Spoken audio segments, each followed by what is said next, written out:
everyone and welcome to my birthday book haul.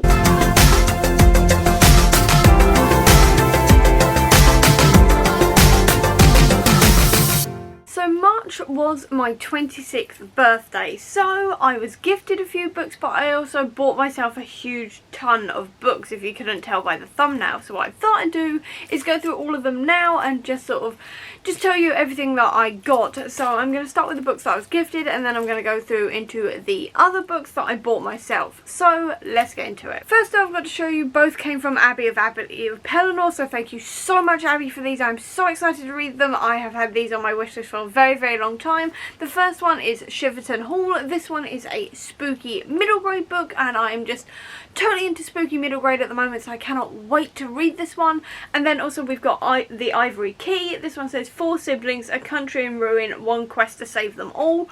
I have heard nothing but good things about this book. Recently, since it came out, I have really wanted to read it for a really long time now. I am so excited to finally have it in my possession. I am so excited to read this one, so thank you so much, Abby, for both these books. I cannot wait to read these. Then my mum gifted me Something is Killing the Children Volume 4. She's got me volumes 2 and 3 for Christmas, and this was the final volume that is currently released, or it may be the final volume ever. I'm not entirely sure on that one, but this is the latest volume and I am so excited to read this one. This is a horror graphic novel all about a monster hunter called Erica Slaughter, and it's really gory, really violent, definitely not for young audiences whatsoever, but I loved volume 1 and I cannot wait to read this entire series around Halloween, because I'm sort of saving it for Halloween now and I'm so excited. And then my best friend bought me this, which is the Xmen Ultimate Guide. This is the 3rd edition and this is essentially an ultimate guide to the X-Men. So this has got like loads of different bits of information about the X-Men. You've got stuff about Professor X himself. You've got like Cerebro info, the Xavier estate map as well, which is always useful because the Xavier estate is huge. You've got full illustrations like this one as well. You've got stuff about the New Mutants and everything else. This is just going to become so useful to me because it's also got stuff about Madripoor in here, which is also useful after Falcon and the Winter Soldier. But essentially, this is a guide to the X-Men, and I am the owner and writer of the Comic Book Sanctum, which is all about helping people get into Marvel Comics. And the X-Men are probably, arguably, the most confusing of the lot, because there's so many mutants, so many different types of continuity. I mean, Jean herself, like, has gone through like 4 different name changes. She's died about 800 times, has been brought back 801 times. There's like clones of her, and like her husband has like also married other people at points when Jean was dead, and then him and his brothers have all dated the same woman. Like Scott and Jean's kids alone. There's time travel, there's like all the rest of it. It's very confusing essentially, and trying to puzzle it out is tough work. So this is going to be incredibly useful to actually go through and actually be able to go, right, this is what happened. So this is going to be incredibly useful. I cannot wait to go through it and just figure everything out, because even I'm confused and I'm an X-Men nerd, so that is telling you something. So thank you very much to my best friend Charlie for gifting me this, because I am going to have so much fun reading this, and it's also going to save my bacon when it comes to writing about the X-Men. And absolutely everything else I've bought myself. So let's just get into it, because I went a little bit overboard. First thing I'm mentioning is the only physical comic. I do have a couple of other comics, but they're all on Kindle, and I'll get to that at the end here. The first one though is ShangChi versus the Marvel Universe. This is the sequel or the 2nd volume to ShangChi Brothers and Sisters, which I read last year around the time ShangChi came out. So this is the sequel to it. I'm really excited to read this one because it is literally ShangChi versus the Marvel Universe. I literally didn't even read the back of it. I'm not going to read the back of it. I like going into my comics quite a lot of the time without much information about what's going to happen. Yeah, cannot wait to read this one. Not sure when I'll get to it, but hopefully soon. I've got to reread Brothers and Sisters first, I'm not going to lie, but I will be reading this hopefully soon. I then also have the Grimrose Girls. This is one murdered girl, 4 troubled friends, and a fate they can't escape, and it turns out that there's been a whole lot of murders at the school these girls all go to,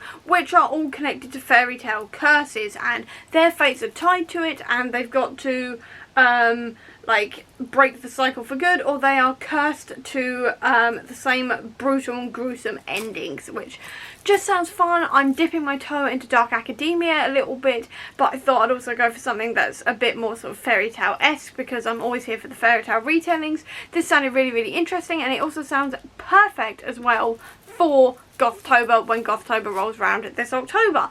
And it just sounded really interesting, so I cannot wait to read this. The next two I got from Morrison's, which is a food shop in the UK, and they had for World Book Day a 2 for £7 offer, so I picked up 2 books. The first one is The Monsters of Rookhaven.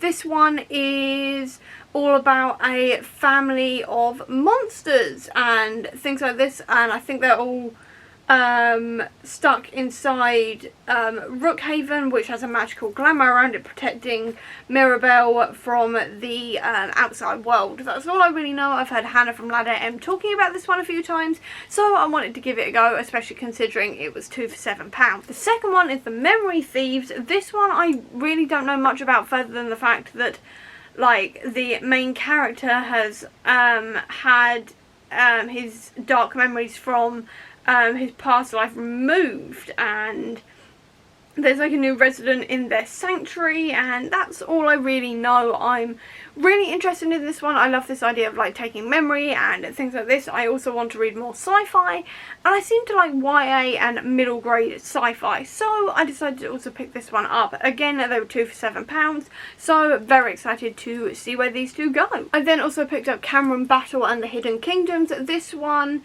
is all about Cameron Battle, who's grown up reading the Book of Chidani. Again, I apologise if I've said that wrong. And he's sort of cherishing the stories of the Fabled Kingdom and stuff like this. And then when they decide to open this book, they are magically transported into another world. But they find the kingdom is in extreme danger, and its queen is at war with her evil sister. And they seem to think Cameron is going to be this hero, and that sounded really, really interesting to me. I've heard really good things about this one. The reviews on Goodreads are really good as far as I remember, so I picked it up. I also got the Bone Spindle. This is an Indiana Jones meets Sleeping Beauty kind of idea, where the main character is a treasure hunter, and she pricks her finger on an old spindle. She awakens the ghost of Prince Briar Rose, who believes a single kiss will break his century-long sleeping curse, so she has to team up with an axe-wielding huntswoman, and they embark on a journey through the Forest of Thorns, and this kind of thing. I'm really excited to read this one. I've heard so many people raving about it. The cover is really, really pretty as well, and I decided, because I'd read like 2, I think, like retellings this year, I went, yeah, let's buy some more instead of getting some more off the list. So that's just me, but I'm very excited to read this one. I'm excited to read all of these. I don't know why I keep on saying that, but either way, very excited to read this one. I've heard nothing but good things, and I love this idea of, like, it's a female character trying to help a male character who is the Sleeping Beauty instead of the other way around. I like it when a retelling gets a trope and turns it on its head, so this should be interesting. I then also got Elle McNichol's 2 books. So the first one is A Kind of Spark. This one is about the main character who finds out about the witch trials and tries to get a memorial, I always find it hard to say that word, for the witches who died. So that sounds really interesting. This one comes highly recommended. And then there's also Elle McNichol's latest book, Like a Charm, which is about our main character who can see magical creatures. Both of these are own voices. This one is own voices for the autism rep, and this one is own voices for the dyspraxia rep. I have both. I want to read more own voices books in terms of disability, and definitely books that have my disabilities in them, so I cannot wait to read these ones. I loved Show Us Who You Are by Elle McNichol in March, and I'm just desperate to read her other books as well now, so cannot wait to read these 2. I then also got Gallant by V.E. Schwab. This is just a stunning, stunning book. I mean, look at the end papers. Look at the under dust jacket art. It's all absolutely stunning. This is Crimson Peak meets The Secret Garden. I have read this one as well because I read it as soon as it arrived. I read it in a day and absolutely loved it, but I talk about it more in my March wrap up, so I'll leave a link to that up above so you can see my full thoughts on it. But this was creepy, it was spooky, it reminded me of Crimson Peak and Coraline as well. I absolutely loved it. I am Schwab trash as always. It was absolutely brilliant. And then the final physical book is Tristan Strong Punches a Hole in the Sky. This one is the Avengers Reading Challenge book for April. I'm so excited to read this one. I have heard nothing but good things. People have raved about this one. It's based on African American folklore. It's part of the Rick Riordan Presents series, and they've never steered me wrong so far, so I'm really excited to continue on that streak. Everybody's raving about this and the entire series, so I cannot wait to get involved.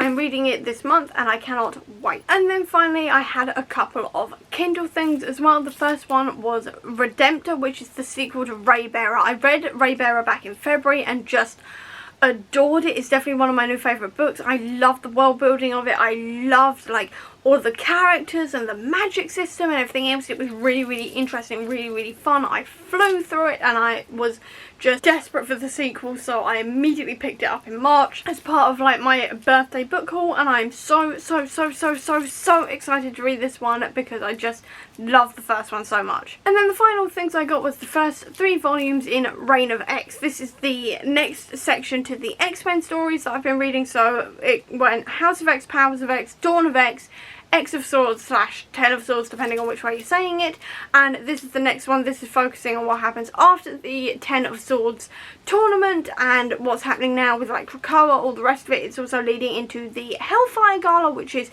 extremely exciting because I've been waiting to read the Hellfire Gala since it arrived. I've seen some of the looks for it. It looks really, really fun and interesting, and also we are dealing with the trial of Magneto as well, which is always fun because it's Magneto, essentially. I'm just very excited to read all of this. I've heard so many good things. I cannot wait to read this at last. And that is the end of my birthday book haul. So I hope you enjoyed this video. If you did, please do give me a thumbs up. Comment down below, tell me which book I should prioritise. I'd love to know. Or if you don't have that much time, leave me a hammer-related emoji.